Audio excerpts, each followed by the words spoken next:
Oh, I think I was wrong about the people staying at the place. I've seen a couple of young Western girls that have been up and down the elevator, so I'm not the only non-Westerner there.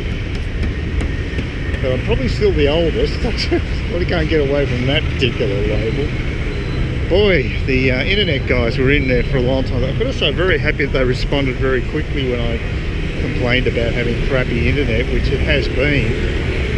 But they got, to give the girls credit, once I contacted Anne on WhatsApp, she got back to me straight away, and within a minute, and got straight onto it. And they had their own maintenance guy come around and try to work out what was going on with my modem in my room, and then they got a specialist in who had to do a lot more work. It took hours, literally hours, the whole afternoon to get this sorted. I was hoping I wasn't going to be delayed going to the bar. That's how long it was taking. So, but it's about 4:30, so I'm getting off at about the time I was hoping to. Lights just changed. Didn't expect that. You've got to have your wits about you around here. Okay. Anyway, yeah, it took hours for the internet to be fixed. It didn't, normally it'd be a simple thing. It would take a few minutes and less than half an hour, but literally a couple of hours, and it kept cutting out. It'd be just an absolute pain, and there was two networks. One was for my room, and the other one for the other room. Just there's a couple of other rooms further down. They're noted as 702 on the network. Mine was 701. It just wasn't working, although it had faster speeds potentially, but potential means nothing unless it's actually working. But now 701's back in business, and it seems to be a stable connection. Fingers crossed. So it's because Vietnam's normally got very good internet. I wasn't overly happy with the 138 home, so I think I was getting really dudded on this trip. But it appears as if it's been fixed. I hope so. It's a trendy cafe. Someone was going crazy. I think it's a fairly hip sort of area where I'm staying, so I'll be reducing land values, obviously. But yeah, it's good to get that little glitch out of the way. That's taken a weight off my mind, because it's important to have a stable internet. I'd consider staying at this place again after I get back from the Thai trip to Phuket. So if I get back there, I might come back to that place, and it's very good value, and just see. But I've also got to work out how to get back on Airbnb, because they've thrown me off their network because they put a security check on me, and I had to send an SMS to my Australian phone number, mobile number. Of course, I don't have roaming, so it's inactive over here. So they reset it, but when they reset it, I lost the password, the username and password. I've got no idea what they are. So, because I would have then put in the secondary contact number as my Vietnamese number, but I'm totally stuffed, and I make the booking through Airbnb. So, I mean, I can log in a different way, and I suppose I could make the booking still under my name, so it should be okay. Look, I don't know. I might do that, but I was just wanting to see how things worked out here, because there's been a few teething problems. It's a quiet room.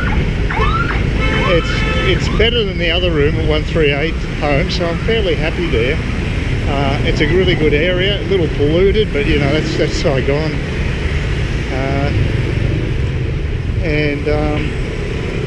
So look, I'm happy there. The shower's lukewarm, is probably the biggest downfall. The aircon's fine. Fridge appears to be right. And one of the big bonuses is it doesn't have that stupid system where you put a slot into the, you put the card into the slot to get your power back on when you return. the power's always on. So when I leave, the fridge will still be cold, and my laptop will still be downloading stuff if I've got stuff on download. So it's a big bonus for me. And the people there are really nice. So yeah, it's been okay. So we'll see. I might just extend my stay there for another 3 weeks. It also will allow me to travel like to Phuket. I might be able to leave my big bag in Saigon at the premises there, because it's a big place. I'm sure they've got storage for the bag. And then I can put the one I bought, the flammable bag I bought, take that as my checked luggage, but take a lot less extra stuff, just some extra clothes and stuff, but travel a lot lighter than I did from Australia to here. So that could work out well as a compromise. So I'll see how that goes. I see the old Bits Tesco tower just over there. I'll plan this so I'll get to the bar about 5 o'clock. Try to pace myself. My breathing's still not 100%, but it's a lot better than what it was.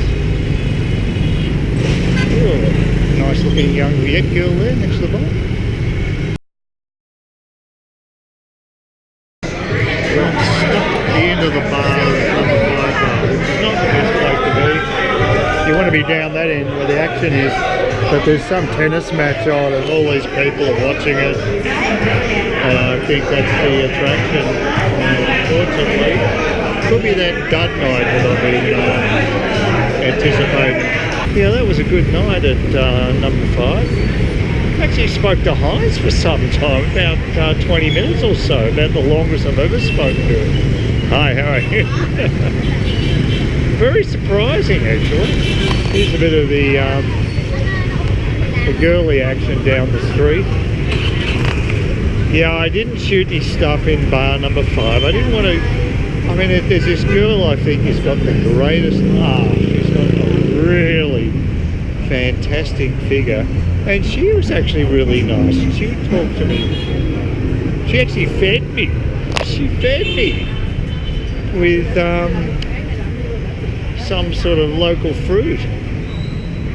And that was quite extraordinary as well. So I had a chat to the proprietor of the place for about 20 minutes or so. I think he had a dispute with one of the customers over a credit card the guy was trying to use. So it's the downside of being a proprietor. You have to do all that shitty work as well. And I asked him whether he spoke fluent Vietnamese, and it became fairly obvious he did just after that, because he was having a conversation with his one of his managers, a woman there, who is very status orientated, and they were talking in fluent Vietnamese, so it was obvious that he speaks very good Vietnamese, which is a smart move for him. He's a smart guy, he knows what he's doing. But to be an expat pro owner of a bar in this place, you need to be switched on in every respect, because you can get ripped off so easily. Anyway, I'm at the office, so I'm going to go and play a bit of pool and top off a hopefully very nice night. Well, I can't get a grab bike. I might do a grab walk, just to say stuff it and walk all the way to where I've got to go. Simple as that. But I can't even get a cab. Can't get a grab bike from here. So probably better to walk down to a more populated area and try to get a grab bike from there. Because from here it's a waste of time.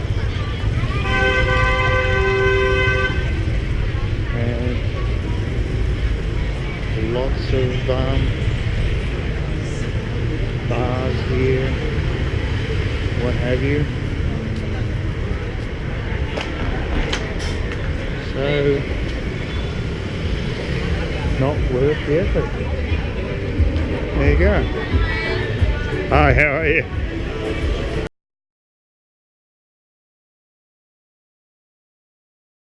please consider subscribing to my channel if you think there's anything there of use to you, or entertainment or whatever. And either do that or give me a thumbs up, or if you're feeling really energetic, do both. That'd be great. But please don't ignore me. That's the worst thing you can do on YouTube, is be ignored.